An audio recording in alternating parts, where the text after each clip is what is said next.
Okay, we are currently in a heat wave. Oh joy.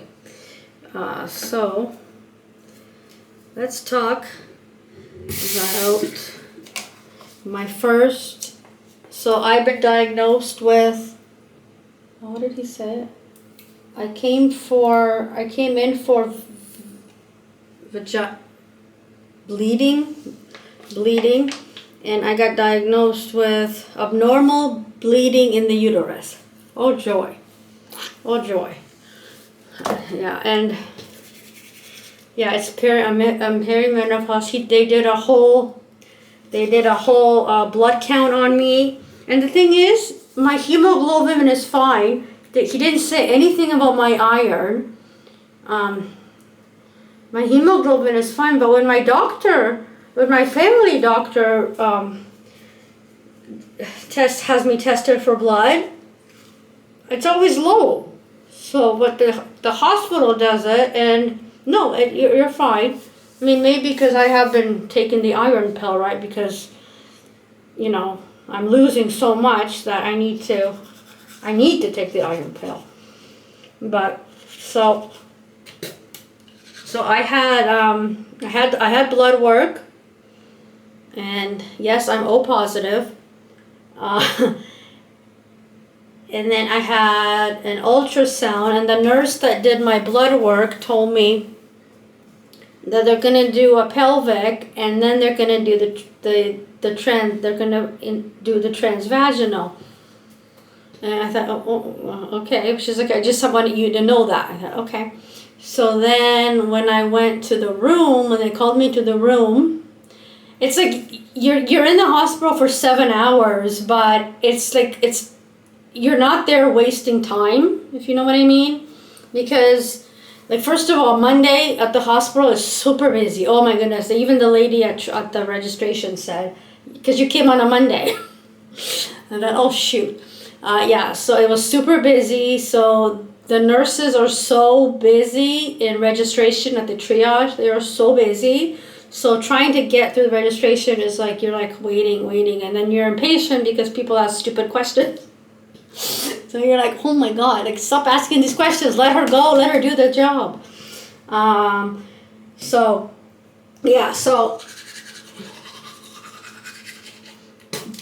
we, okay. So once we passed that, as soon as, I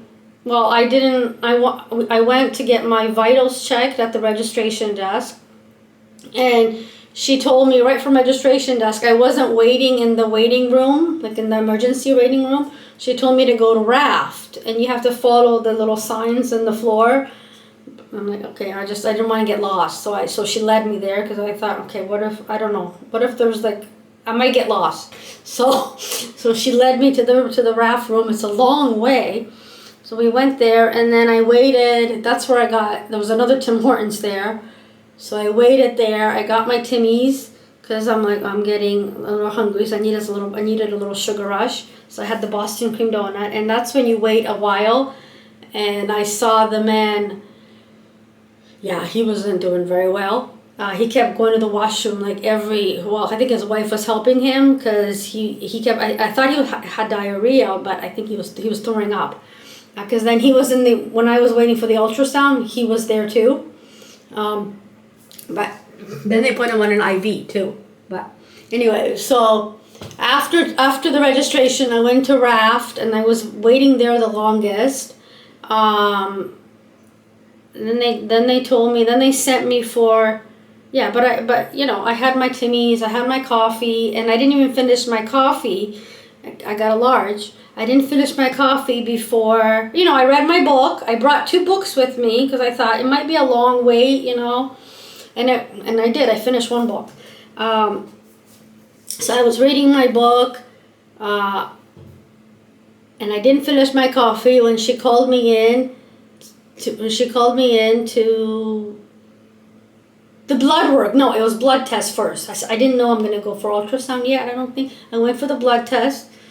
So I went to a room, and I thought, oh, that's it, right? That's it. I'm going to be in this room. I can lie down. No, I was just there for a blood test, and I thought, oh, can I just stay here for like 5 minutes after you finish this blood test? because if I get up right away, I'm going to pass out. So she says, yeah, take all the time you need. So I do my little routine, you know, she does it, but she was really good at the blood test. I did squeeze Adriana though, but she was really good at doing the blood test. So she did the blood test. I stayed there, I lay down, then I sit up for a bit, and then I get up. But she told me, you know, then that's when she told me they're gonna do an ultrasound, and then they're gonna do the transvaginal. Okay, because I always say no to that. So then I go back to RAF, I go back and wait until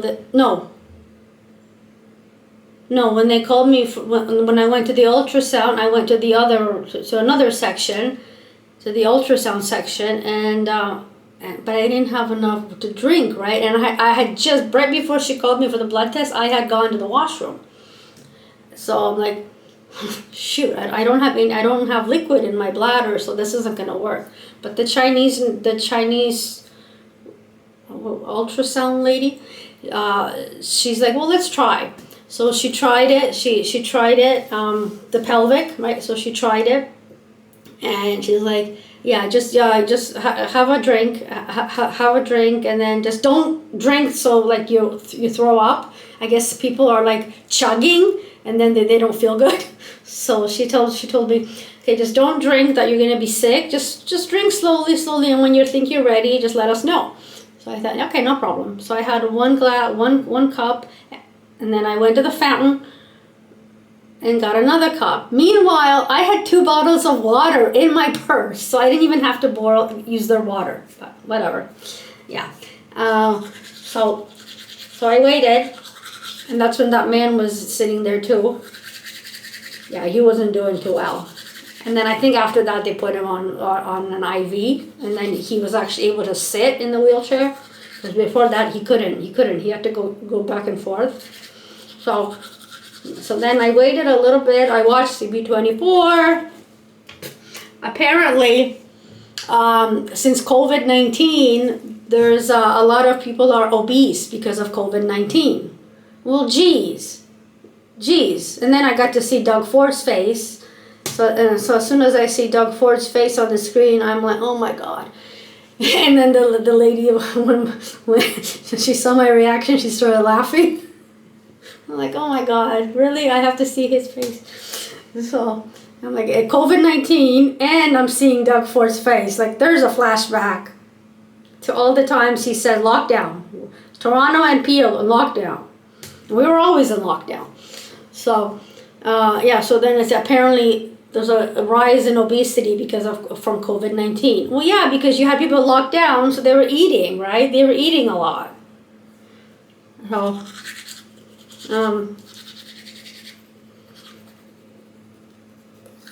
I have to brush more on this side. I always left-handed people right-handed people brush very well on this side, and left-handed people brush well on this side. But anyway, so I drank more water, and then when I started to feel the need to go, I saw my nurse, or the Chinese doctor, I don't know, the one that does the ultrasounds. I told her, I think, you want to try? She said, yeah, sure. So she tried, and she was able to do it. She took a ton of pictures. And then she said, we're all done here. Do you want to do, because last time she told me the transvaginal is they don't do it if you're a virgin. I said, well, I'm not a virgin, but I have a little trauma when it comes to, So she says, okay, well, you don't have to. It's like, you don't have to do it. It's your personal consent, right? So then when she did the pelvic, she says, do you want to do it? Because we're done here. So I'm like, let's try. So we did it, and it was a little uncomfortable. It's kind of like the mammogram. It's uncomfortable. Things are not awkward. Like for mammogram, people tell you it's awkward. I found it more uncomfortable. Yeah, I find things more uncomfortable. But I held Adriana, oh, I held her for dear life. Well, she took all the pictures. And yeah, it was fine. It was no problem. So my doctor will be happy when she found out that I actually did it. So, and then we went to sit back in the raft section, and people were getting like annoyed. Like there was one man who was sitting next to me in registration, and he kept coming back and forth. He says, "Well, I'm gonna go." So he left for a bit, and then he came back, and then this time he kept saying, "Is it my turn? Can I go home? Can I go?" He's like, "Well, listen. If you go like last time, it's gonna be because you missed when we called last time. You missed a test." So, and he says, "Well, I'll come back tomorrow because I've been here since 5 p.m." And he says, "So I'll come back tomorrow." And so the nurse was saying, "Okay, you can come back, but it's not like it's gonna pick up where you left off. You're gonna have to start from the beginning again." But he didn't really speak too good of an English. Too good. He didn't. I don't speak too good English. It's late. It's 2 a.m. I don't speak English very well. Yeah. So anyway, yeah. So he's like, "Okay, but," he was like, you know, "Sir, it's your choice. Your choice." So he's like, "I'm just gonna sit out here. So I'll just be out here." So like, "Oh, okay." So yeah, and then I saw him sitting when I left. He was sitting there, and I said, "Well, since I'm leaving, I think maybe you're next." Because we kind of were in registration at the same time. So he smiled.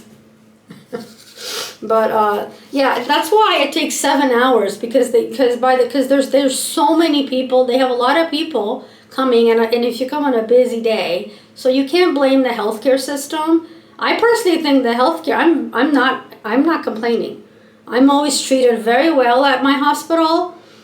Usually when I go for mental health reasons, they check me in and I go in. Like I don't wait that long in emerge anyway.